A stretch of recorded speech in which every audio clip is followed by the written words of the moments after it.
Puestos en pie, hermanos, quiero invitarles a que hagamos una oración.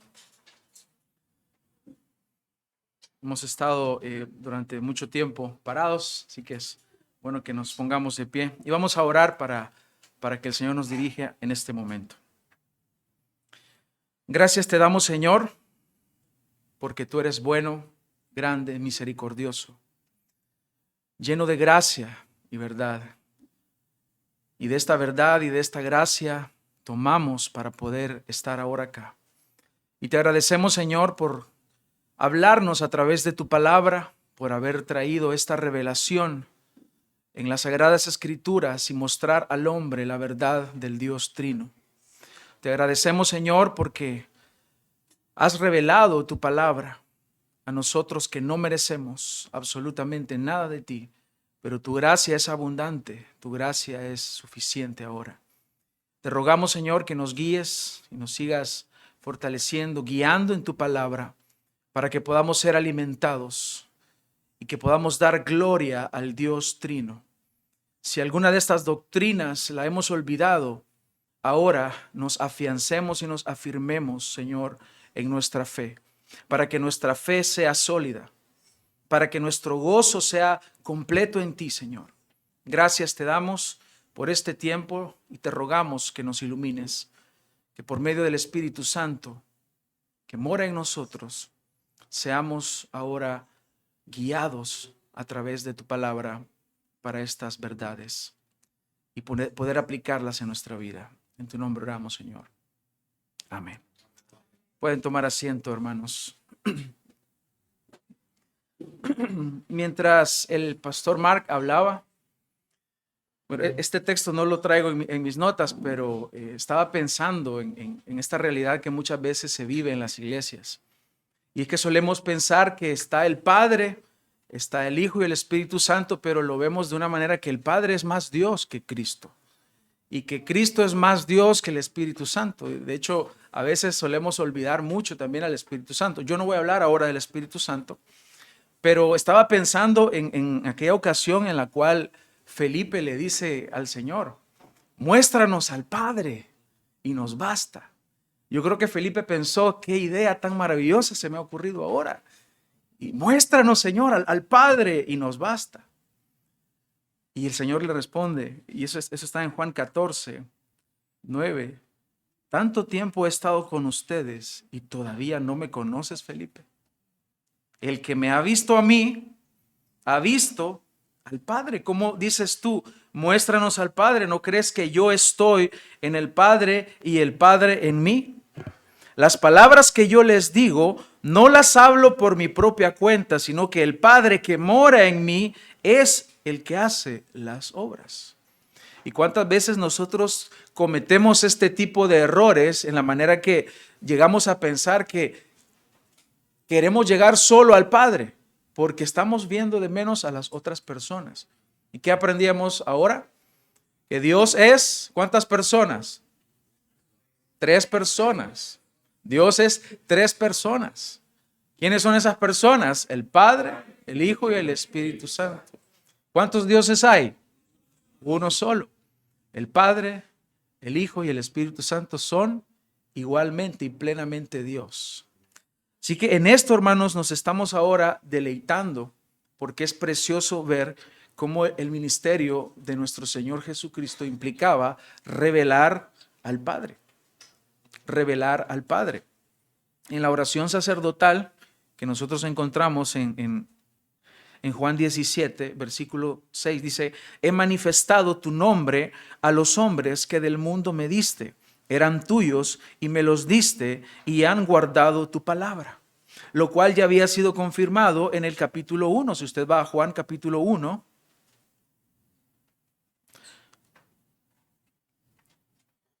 versículo 18, dice, nadie ha visto jamás a Dios. Dice Dios, y en ocasiones cuando nosotros encontramos, y hay que prestar atención al contexto, porque en ocasiones vamos a encontrar Dios en relación al Padre. Y como es en este caso, dice, nadie ha visto jamás a Dios. Se está refiriendo al Padre. El unigénito Dios, refiriéndose al Hijo, que está en el seno del Padre, Él lo ha dado a conocer. Por lo tanto, conocemos al Dios Trino por medio de Jesucristo. Y ahora, hermanos, entendiendo esto, que es el ministerio del Señor Jesucristo, del Hijo, vamos a hablar y vamos a responder a la pregunta, ¿quién es el Hijo? ¿Quién es el Hijo?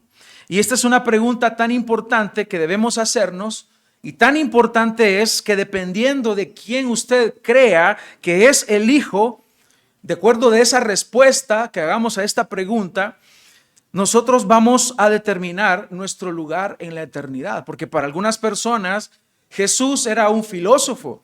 Para otras personas Jesús era una persona con un pensamiento muy elevado, diferente a aquel momento en el cual él se encontraba. Para otras personas él solo es una idea abstracta que acompaña un deseo utópico de acercarse a Dios. Para otros era un profeta. Pero ¿quién es realmente el Hijo de Dios? Eso es lo que vamos a ver ahora. Y para responder esta pregunta tenemos que ir a la fuente, que es la palabra de Dios.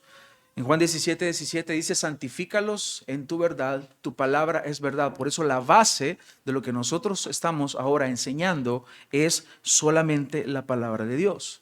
Y quiero llevarlos, hay muchos textos, pero hay uno en especial que a mí me gusta mucho y que quiero compartir con ustedes, y es en Hebreos capítulo 1, versículo 1.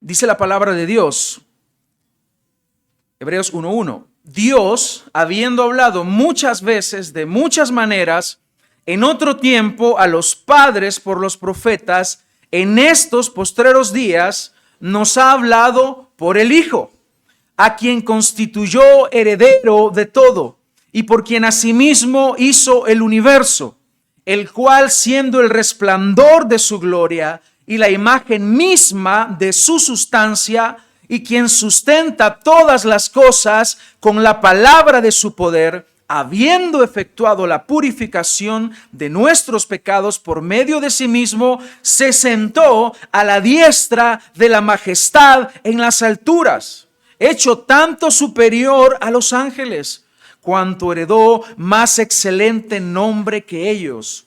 Porque ¿a cuál de los ángeles dijo Dios jamás, mi hijo eres tú? Yo te he engendrado hoy. Y otra vez, yo seré a él padre y él será a mí hijo. Y otra vez, cuando introduce al primogénito en el mundo, dice, adórenle todos los ángeles de Dios.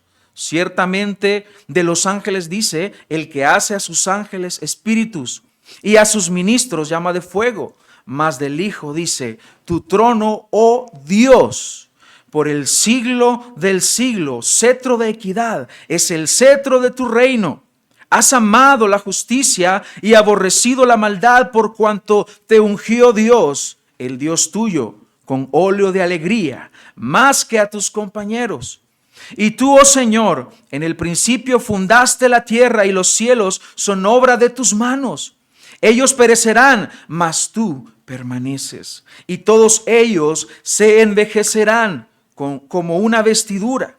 Y como un vestido los envolverás y serán mudados. Pero tú eres el mismo y tus años no acabarán. Pues ¿a cuál de los ángeles dijo Dios jamás, siéntate a mi diestra hasta que ponga a tus enemigos por estrado de tus pies? Considero, hermanos, que para el aprovechamiento de esta enseñanza y la forma más práctica de nutrirnos hoy es ir viendo postulados que ya son universalmente creídos por los verdaderos hijos de Dios. De manera que vamos a ir viendo algunos aspectos que son necesarios que nosotros los creamos y los veamos y los entendamos en la manera de lo posible. Todo esto que estamos viendo hoy, en algunas partes son misterios que nosotros creemos por la fe, que no los vamos a poder entender completamente por cuanto nosotros somos limitados en nuestra mente. Pero aquello que ya está revelado y que está claramente expuesto en la palabra de Dios, lo vamos a poder ahora abordar de manera que nuestra fe y nuestra convicción sea más firme en cuanto a estas doctrinas. Porque hoy es muy común escuchar herejías que ya fueron rebatidas siglos atrás, pero vuelven a salir. Así que necesitamos abordar todo esto bíblicamente. Por eso, yendo a la fuente que es la palabra de Dios. Y quiero iniciar, hermanos, bajo una premisa. Jesús es Dios. Jesús es Dios. Si usted no cree que Jesús es Dios, usted no cree en el Dios de la Biblia. Usted cree en un ídolo, como mencionaba el pastor Mark anteriormente en la predicación. Quiero que veamos, hermanos, que existe una gloria eterna en el Hijo. Creemos en el Dios Padre, en el Hijo, que también es Dios, y el Espíritu Santo, que también es Dios. Ahora nos vamos a enfocar en la persona del Hijo. Y Dios habla al hombre y ha provisto revelación natural por medio de la creación, pero hay una especial revelación que viene a través del Hijo de Dios. Y de este texto que nosotros acabamos de leer podemos obtener algunos puntos importantes. En primer lugar, vemos aquí claramente que Jesús es Dios. ¿Esto qué quiere decir? Número uno, la existencia del Hijo es dada por hecho. Por eso no podemos decir que el Hijo es una forma de representar a una sola persona que existe, como veíamos anteriormente, en modos. No es un modo de Dios, es una persona. En segundo lugar, vemos en este texto que Jesús, el Hijo de Dios, que es a quien se está refiriendo, es heredero de todo.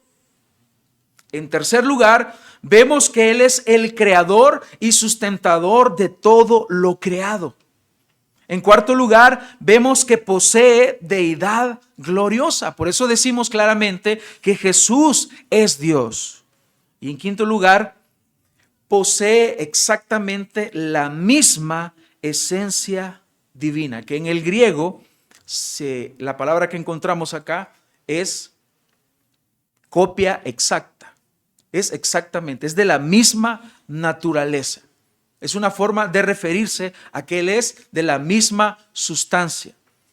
No es una creación, no es algo aparte, es exactamente Dios.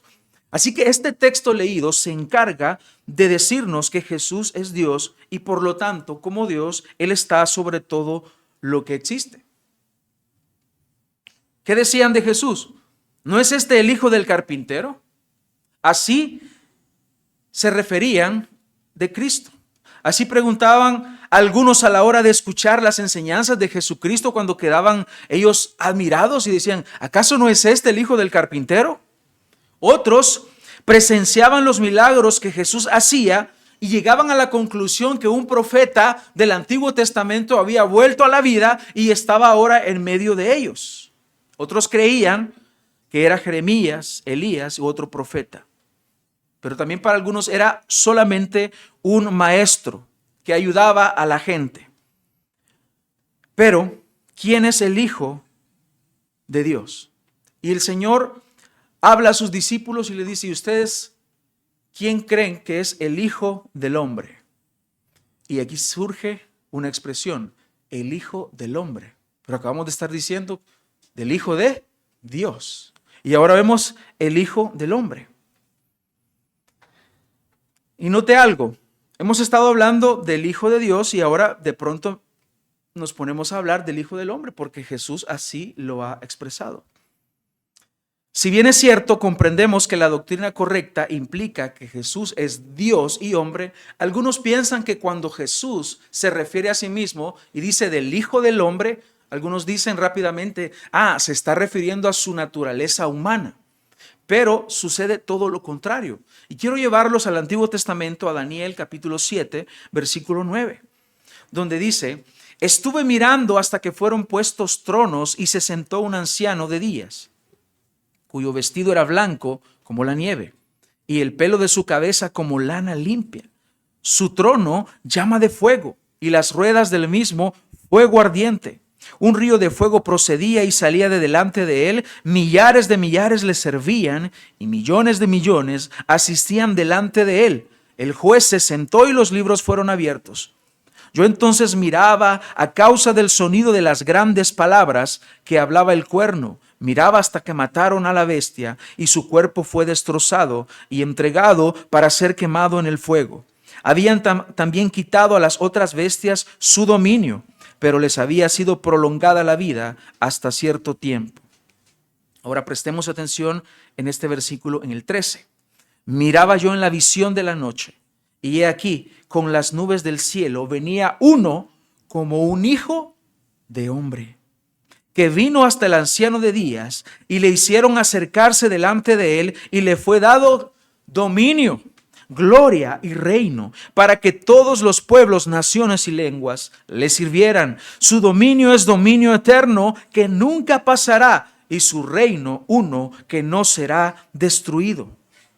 Por lo tanto, cuando nosotros escuchamos esto, que Jesús, que el Hijo de Dios, decía de sí mismo, de que Él era el Hijo del Hombre, aquellas personas, los escribas y fariseos, que eran los más doctos en la palabra de Dios, que había sido revelada del Antiguo Testamento, inmediatamente su referencia mental se iba a este texto del Antiguo Testamento. Por lo tanto, ellos decían, Él está diciendo que aquel texto de Daniel se refiere a Él.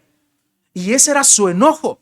Pero resulta, hermanos, que precisamente este texto está hablando de Jesucristo, el Hijo de Dios, a quien se le ha dado dominio, gloria y reino.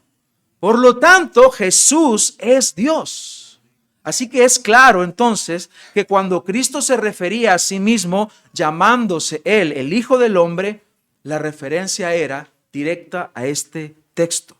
¿Cómo no estarían furiosos si para ellos solo era el hijo de un carpintero? Hoy en día muchos dudan de la identidad del Señor Jesucristo y creen exactamente lo mismo de aquellos tiempos, que es un maestro más, es un profeta más, es alguien más que está por ahí. Y tristemente algunos niegan su deidad, otros niegan también su humanidad. Debemos nosotros de estar seguros que Jesús es Dios y hombre. Muchas personas se molestan cuando alguien atenta en contra de la divinidad del Hijo de Dios, pero no se molestan igual cuando alguien atenta en contra de su humanidad. No podemos tener ese pensamiento, porque Jesús es Dios y también es hombre. Así que podemos hacernos la misma pregunta que Cristo ya hizo. Y para ustedes, ¿quién es el Hijo del Hombre? Y para ustedes, ¿quién es el Hijo de Dios? Cuando el Cristo hizo esa pregunta, el apóstol Pedro dijo, tú eres el Cristo, el Hijo del Dios viviente. Eso es lo que nosotros debemos afirmar hoy, hermanos, que Jesús es Dios. En esta respuesta, el apóstol Pedro nos proporciona dos de los títulos de Jesús, que Él es el Cristo es un título, que es el Mesías, el ungido de Dios, y también nos dice que Él es el Hijo de Dios. Y esto es tan importante y tan evidente, y yo quiero recomendar mucho que en su tiempo devocional o en su tiempo de lectura vaya al Evangelio de Juan. Porque el Evangelio de Juan tiene ese propósito. De hecho, en Juan 20:31 dice, pero estas cosas se han escrito para que creáis que Jesús es el Cristo, el Hijo de Dios, y para que creyendo tengáis vida en su nombre. Porque si usted no cree que Él es el Cristo, que Él es el Hijo de Dios, lastimosamente lo que le espera a usted es la condenación eterna. Porque el que no cree que Él es el Hijo de Dios está bajo la ira de Dios. El que cree en el Hijo de Dios tiene vida eterna, pero el que rehúsa a creer en el Hijo de Dios no verá la vida, sino que la ira de Dios está sobre él. ¿Cree usted entonces en el Hijo de Dios? Quiero hablar ahora de la demostración de por qué decimos que Jesús es el Hijo de Dios. En primer lugar, quiero que veamos su preexistencia. Y cuando hablamos de la preexistencia de Dios, nos estamos refiriendo que Él es antes de su nacimiento en Belén. Cristo ya era Dios. No hay ningún momento en la eternidad en el cual Él no fuera Dios o Él no fuera el Hijo. Por eso hablamos de que el Padre es eterno. ¿Por qué? Porque el Hijo es eterno. Si hubiese algún momento en el cual el Hijo no fuera Hijo, entonces el Padre también hubiese tenido un momento en el cual no fuese Padre. Pero tenemos el registro bíblico y por razones del tiempo nada más voy a ir mencionando citas, no voy a dar lecturas a todas. Por ejemplo, en la Biblia se le llama Padre Eterno en relación al Mesías que habría de venir. Se nos está hablando de su eternidad. Y ojo con esto, la revelación del Antiguo Testamento, no podemos decir que no se habla de la Trinidad, sí se habla de la Trinidad, pero es mucho más clara ya en el Nuevo Testamento. Y Cristo viene a revelar al Padre. Por eso es que Él dice, yo he revelado tu nombre. ¿Cuál es el nombre? El Padre, el nombre de ese Padre. En el contexto judío ellos pensaban en cuanto a la paternidad de Dios en relación a la creación únicamente y en relación a que Él fue el que creó esa nación, la nación de Israel. Entonces su pensamiento paternal en cuanto a Dios estaba limitado a esos aspectos. Pero es en el Nuevo Testamento donde Cristo revela al Padre y al mismo tiempo, de una forma más clara, Cristo revela al Espíritu Santo. También podemos decir en cuanto a la preexistencia de Cristo que la Biblia enseña en Miqueas 5:2 que sus salidas son desde la eternidad. Por lo tanto, apunta a la eternidad de Cristo. Al mismo tiempo, el Señor mismo en Juan 8:58 dice, antes de Abraham, yo soy. Ahora, ¿existe una manifestación de su preexistencia? Por ejemplo, vemos a Dios manifestándose de forma humana en el pasado. Apareció a Abraham, a Moisés, a Gedeón, a Manoa y su mujer. Y vemos estas manifestaciones del Hijo de Dios. A estas manifestaciones se les conoce como teofanías o cristofanías. Una manifestación visible y física de la divinidad, lo cual puede implicar que se vea algo o que se escuche algo. Porque Dios es espíritu y no tiene un cuerpo como nosotros, como lo dice el catecismo. Así que una forma inequívoca, hermanos, de la manifestación de esta deidad en el Antiguo Testamento, entonces es el ángel de Jehová o el ángel del Señor. En algunos textos se identifica como Dios mismo. Tenemos Génesis 22, 1, 11 y 12, Jueces 13, 3 y 22. Y también se aplica a sí mismo palabras y acciones que son propias de Dios. Recibe adoración, cosas que un ángel no permite. Por lo tanto, estamos hablando de que en estas manifestaciones se habla de Dios. Pero también debemos hablar acerca de la deidad de Cristo. Ya estamos implicando deidad desde el momento que hablamos de eternidad, ya estamos implicando deidad.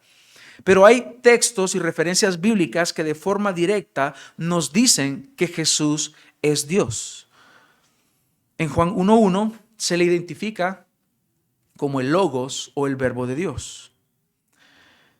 En Filipenses 2:6 se le reconoce como preexistente en forma de Dios, y siendo en forma de Dios. Se le da el título de divino cuando se le dice Señor en Lucas 1:43. Tomás finalmente le reconoce como Dios en Juan 20:28, mi Señor y Dios. Pablo lo llama Dios a Jesucristo en Romanos 9:5. Juan llama a Dios también, a Jesucristo lo llama Dios en 1 de Juan 5:20. También en la carta a los Hebreos, ahorita que estamos leyendo, que leímos ese texto, se nos está mostrando en Hebreos 1:8 su divinidad. Y en Apocalipsis 1:8 se le dice el Todopoderoso. Pero al mismo tiempo, el Señor Jesucristo tenía conciencia de su divinidad. Y existen una serie de textos que son demasiados, que los tengo acá, pero no voy a darle lectura por razón del tiempo. Pero estos textos, y hay muchos, y todos están en los evangelios, se nos está hablando de que él mismo tenía conciencia de que él es Dios. Jesucristo también mostró los atributos y prerrogativas divinas. Prerrogativas son esos privilegios únicos que solamente Dios tiene. Por ejemplo, él tenía un conocimiento que se le era dado, obviamente, en su estado de humillación, porque en Cristo vemos, ya voy a hablar más adelante de eso, un estado de humillación y de exaltación. El estado de humillación es desde su nacimiento hasta su muerte, y su estado de gloria es desde que nuestro Señor Jesucristo ha resucitado, y en ese estado está actualmente. Pero vemos que en su estado de humillación también tenía un conocimiento que le era dado por la ayuda del Padre y del Espíritu Santo. Él conocía también los pensamientos de las personas. ¿Se acuerdan cuando nos dice en la palabra de Dios que él no se fiaba de ellos porque sabía lo que había en su corazón? ¿Cómo puede ser esto si no es algo que viene propiamente de Dios? Vio en la distancia el asna y el pollino. Él sabía, cuando envía también a sus discípulos a que prepararan la Pascua, él les habla de un hombre que iba a ir con un cántaro. Él sabía exactamente lo que iba a suceder. Sabía también acontecimientos que eran desconocidos para los que estaban con él. También podía anunciar conocimientos futuros con plena exactitud. Su muerte, el hombre del cántaro, la destrucción de Jerusalén, que fue en el año 70. Eso solamente lo puede hacer Dios. Y ahí podemos ver en diferentes textos también su omnipresencia, su omnipotencia, su eternidad, la majestad divina que exigía adoración. Vemos los magos que llegan y que le adoran. Recibe adoración de los discípulos, recibe adoración de María Magdalena y la otra María. Recibe adoración por aquel ciego que fue sanado, aquel ciego de nacimiento. Y al mismo tiempo, él está mostrando que él es alguien que debe de ser creído y visto como Dios. Él reclama para sí lo que le pertenece como Dios. Al mismo tiempo se nos dice que él tiene vida en sí mismo, como veíamos en la exposición anterior. Él es Dios, entonces, y no nos debe de quedar mayor duda al respecto. Ejerció también actividades divinas, perdonó pecados, juzgó a los hombres, tiene autoridad suprema sobre los cielos y la tierra cuando él calmó la tempestad. Nos queda claro en Juan 1, en Colosenses 1:16 y en Hebreos 1, que hemos leído ahora, que él es el creador del universo. Pero al mismo tiempo, él es el que sostiene la creación. Por lo tanto, Jesús es Dios. Se le dan nombres divinos. Se le llama Dios, Hijo de Dios, Señor, Rey de Reyes y Señor de Señores. Al mismo tiempo vemos la igualdad con las otras personas divinas, con el Padre y con el Espíritu Santo. Pero al mismo tiempo, hermanos, debemos entender que Jesús es hombre, Jesucristo hombre. ¿Cómo podemos ver eso? Tiene un cuerpo humano. Dice en Gálatas 4:3, nacido de mujer. ¿Qué nace de mujer? Sino otro hombre, una persona. Sujeto al crecimiento. Esto es en su estado de humildad o humillación. Tenemos otras referencias a su cuerpo humano. Padeció hambre. Jesús lloró. ¿Qué es eso, hermanos? Sino una naturaleza humana. Pero nunca debemos pensar que su naturaleza humana se mezcló con su naturaleza divina. Esa unión se le conoce como unión hipostática. Sus naturalezas divina y humana estaban ahí contenidas en la persona del Hijo de Dios, pero nunca se mezclaron. Así que vemos claramente, hermanos, que Jesús manifestó sus actividades humanas. Tuvo hambre, sed, cansancio, angustia, tristeza, llanto. Pero al mismo tiempo, hermanos, Cristo, el Hijo de Dios, luego de padecer y morir por los pecados de los que el Padre le dio, de los elegidos desde antes de la fundación del mundo, la Biblia nos dice que Cristo resucitó. Cristo resucitó en gloria.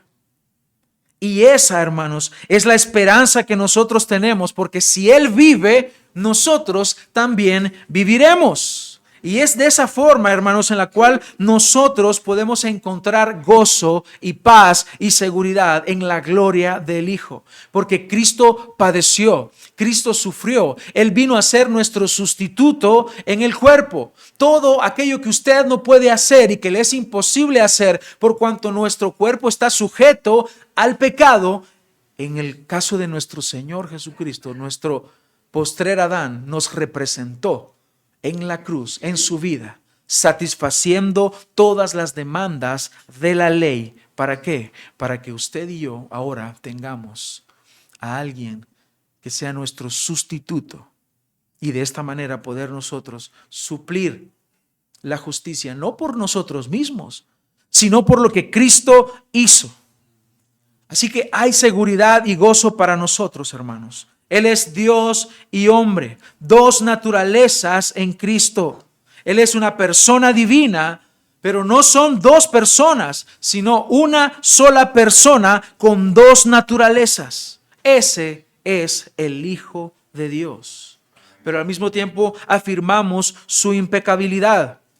En Hebreos 4:15 dice, porque no tenemos un sumo sacerdote que no pueda compadecerse de nuestras debilidades, sino uno que fue tentado en todo según nuestra semejanza, pero sin pecado. Él dijo, ¿ustedes pueden acusarme a mí de pecado? ¿Pueden decir algún pecado que yo haya cometido? Nadie pudo acusarlo de pecado porque él no tiene pecado. Pero ¿qué hay de nosotros? Nosotros sí. Nosotros sí tenemos pecado y hemos pecado y pecamos todos los días. Pero nosotros debemos entender que nuestra fe ha sido depositada en el Hijo de Dios, quien ya pagó por todos nuestros pecados. Ahora hablemos de este ministerio actual del Hijo de Dios. Nuestro Señor Jesucristo desempeña un ministerio único como nuestro mediador entre Dios y los hombres. No hay otro mediador. El error más grave que puede cometer el hombre es pretender acercarse al Dios verdadero sin un mediador. No hay manera de acercarnos a Dios por nuestras propias fuerzas, por nuestras obras. Por lo tanto, el Señor es el único mediador entre Dios y los hombres. No hay otro, no existe otro mediador. Y la única forma de acercarnos al Dios verdadero es a través del Hijo. Y Él en su estado de humillación cumplió ese ministerio único de representarnos a nosotros, lo que Adán no pudo hacer en el huerto con todas las comodidades en un paraíso. Cristo lo hizo en las peores condiciones para poder realizar esto que solamente podía provenir de Dios. Ser nuestro representante, ser tentado, la muerte y todos los padecimientos y aún así salir victorioso. ¿Por qué? Porque Jesús es Dios. Él es el único salvador de los pecadores, Hechos 4:12. Él es el único camino al Padre, Juan 14:6. Él es el único mediador, 1 Timoteo 2:5. Él es la cabeza y es el fundamento de la iglesia, 1 Corintios 3:11, Efesios 1 del 22 al 23. Él al mismo tiempo es nuestro intercesor ante el Padre. Esto es lo que Cristo hace. Este es su ministerio, Hebreos 7:25. Él es el abogado permanente para el creyente. Si tú pecas, tienes un abogado. Eso nadie se lo puede quitar porque es el ministerio del Hijo de Dios. y Él es el que prepara un lugar para su iglesia. Juan 14, 2. Algunas aplicaciones, hermanos, que debemos entender de todo esto. Y voy a ya ir concluyendo. Lo primero que yo quiero que usted se lleve en su mente es que Jesús es Dios. Jesús es Dios. Debemos entender que la única respuesta a esta verdad, hermanos, es postrarnos en adoración ante Jesucristo, el Hijo de Dios. ¿Qué pide Dios para nosotros? Jesús dijo en Mateo 22, 37, amarás al Señor tu Dios con todo tu corazón y con toda tu alma y con toda tu mente. Si Jesús es Dios, nuestra adoración, nuestra devoción y amor le pertenecen a Él por completo, no a medias. Dios no demanda de sus hijos una adoración a medias, sino completa y según la forma que Él ha estipulado que le adoremos, no a través de invenciones de los hombres, sino de la única forma que Él ha establecido en su palabra. Entonces la primera pregunta, hermanos, ¿entiende usted que Jesús es Dios, de la cual deriva, y por medio de lo que estoy leyendo acá, si el Señor dice, amarás al Señor tu Dios, yo le hago la pregunta, ¿ama usted a Cristo? ¿Ama realmente usted a Dios? Porque en 1 Corintios 16, 22 dice, si alguno no ama al Señor, que sea maldito de Dios, que sea anatema. La maldición más grande entonces que puede tener un hombre es aborrecer a Jesús, el Hijo de Dios, porque la única forma de acercarnos al Dios verdadero es precisamente y única y exclusivamente a través de Jesucristo, el Hijo de Dios. Por eso la pregunta es, ¿amo realmente a Cristo o estoy pretendiendo amarle? ¿O estoy creyendo que le amo sin realmente mostrar con una vida de adoración a Él que le amo? Hermanos, Dios sabe que nuestro amor va a ser imperfecto. ¿Qué puede salir de nosotros? Que somos débiles, que somos pecadores, que por naturaleza somos aborrecedores de Dios. Pero lo importante de todo esto, hermanos, es que cuando Dios decide salvar, su obra es perfecta. Y lo que estamos viendo hoy en esto es que la salvación del hombre es trinitaria. El Padre elige. Cristo ha hecho efectiva la salvación de los pecadores. Y quien la aplica es el Espíritu Santo. Que ya veremos la obra del Espíritu Santo más adelante. ¿Pero ama usted al Señor? De hecho, necesitamos mucho tiempo para ver todo lo que implica la persona de Cristo, del Hijo de Dios. Lo hemos visto así con una pincelada muy breve. Pero la pregunta es, ¿ama usted verdaderamente al Señor con todo su corazón y con toda su alma y con toda su mente? Este amor, hermanos, exige una correspondencia en nosotros si realmente le amamos.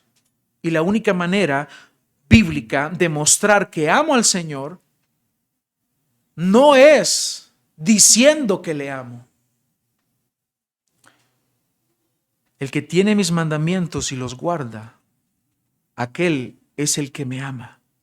Y el que me ama será amado de mi Padre, y yo le amaré y me manifestaré a él.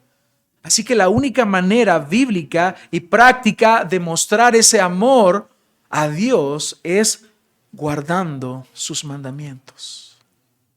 Dicho de otra manera, el amor hacia Dios no es un amor sentimental, como muchas personas creen. Yo te amo, le dice el chico a la chica, pero siento algo. Pero el amor bíblico no es un sentimiento, como piensan muchos. El amor bíblico es entrega. Porque de tal manera amó Dios al mundo que entregó. Así que la única manera de nosotros amar a Dios es en obediencia y es entregarnos por completo a Él. Es toda nuestra vida rendida a Él, no parte de nuestra vida, no secciones de nuestra vida. No pedazos de nuestra vida, sino que Dios quiere toda nuestra vida rendida a Él. Así que el amor exige obediencia.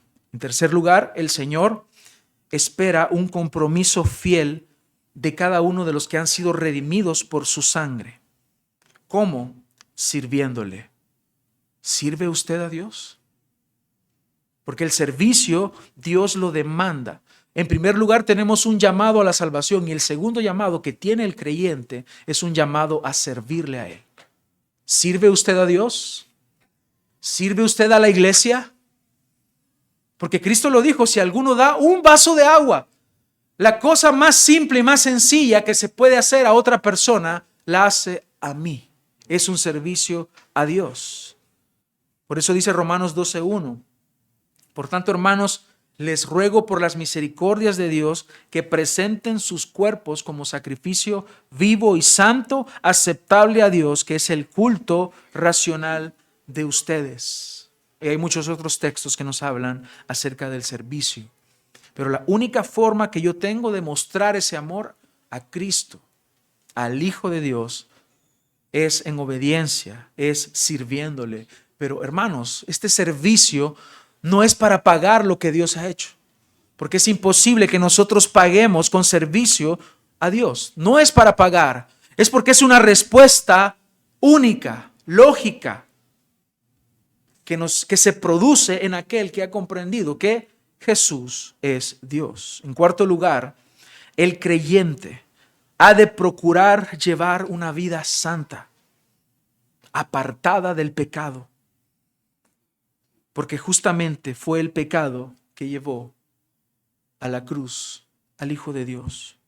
Por lo tanto, si hemos muerto al pecado, ¿cómo viviremos aún en él? Hermanos, Dios nos manda a que le obedezcamos si le amamos. Dios nos manda a que le sirvamos a Él si le amamos. Y Dios también nos manda a que nos santifiquemos si le amamos. ¿Qué es la santificación? Hermanos, no es perfección. La santificación es apartarnos y es dedicarnos a ese Dios que nos ha salvado, a Cristo Jesús. Policarpo de Esmirna, cuando estaba a punto de ser quemado en la hoguera, cuando le exigían y le demandaban que negara a Cristo, él decía: ¿cómo voy a negar a Cristo si Él me ha hecho tanto bien? ¿Eres consciente de lo que Cristo ha hecho en tu vida? ¿Eres consciente del sacrificio de Cristo hecho en la cruz? Que no mereces, que no merezco, pero Él se entregó porque nos amó, en correspondencia a la elección del Padre, que nos eligió desde antes de la fundación del mundo. Y aquí está la unidad maravillosa. Y ahorita solo estamos viendo la segunda persona de la Trinidad. Él dijo: yo y mi Padre somos uno. ¿Y qué dice en esa oración? Cristo está diciendo: yo quiero que ellos sean uno, como tú y yo, Padre, somos uno. Hermanos, esto es precioso. ¿Por qué? Porque en la Trinidad, cuando vemos esa unidad en la voluntad y el hecho de que exista una voluntad, nos está mostrando que es un solo Dios. ¿Vivimos nosotros de esta manera, hermanos? Reservados y apartados, y aún como iglesia estamos unidos, trabajando para la gloria de Dios, buscando la gloria de Dios, deseando la gloria de Dios, aún morir nosotros mismos para la gloria de Dios. ¿O estamos apreciando más nuestra propia vida, nuestra reputación, los bienes que tenemos en este mundo? Hermanos, nada de esto sacaremos de este mundo. Así que lo único que va a valer en la eternidad es cómo nosotros respondimos ante la verdad de que Jesús es Dios. ¿Amas entonces al Señor? Jesucristo es Dios eterno, manifestado en carne. Conocerle a Él es conocer a Dios. Él es la piedra fundamental de la iglesia. Él es la cabeza del cuerpo. Él es el absoluto Señor, no ningún pastor. Es Cristo. Tenerle a Él es tener vida. No tenerle a Él es estar bajo condenación eterna. Creer que Él es el Señor implica obediencia. Él es infinito. Él es eterno. Él es grande. Él es todopoderoso. Su persona es irrepetible. Y no hay ningún otro ser en todo el universo tan santo y glorioso como nuestro Señor Jesucristo, porque Jesús es Dios. Hermanos, hemos creído verdaderamente que Jesús es Dios, que esto no se quede únicamente como un conocimiento intelectual. Porque muchas personas hoy, en este momento, están ardiendo en la condenación eterna, en las llamas del infierno, porque creyeron intelectualmente, porque entraron a estudios, leyeron libros y solamente creyeron en el Hijo de Dios de forma intelectual, pero no real. Muchos me dirán en aquel día, Señor, Señor. Ellos estaban confiando en sus obras. Ellos estaban confiando en su servicio. No confiamos en el servicio que nosotros hacemos. Confiamos en Jesucristo, el Hijo de Dios. Confiamos en su obra perfecta. No tienes que añadirle nada, porque su obra fue perfecta. No tienes que agregarle nada, porque su obra fue perfecta. Jesús, el Hijo de Dios, murió. Y su sacrificio fue perfecto. ¿Por qué? Porque Él resucitó para la gloria del Dios Padre. Por lo tanto, hermanos, está establecido un día en el cual toda rodilla se doblará delante del Señor Jesucristo. Y toda lengua confesará que Jesús es el Señor. Si esto no es desde ya en su vida, corre el riesgo de entrar a la condenación eterna, a menos que usted se arrepienta de sus pecados y crea que Jesús es Dios. Oremos. Padre, te damos las gracias en esta preciosa tarde porque tenemos esta oportunidad, Señor, de escuchar tu palabra.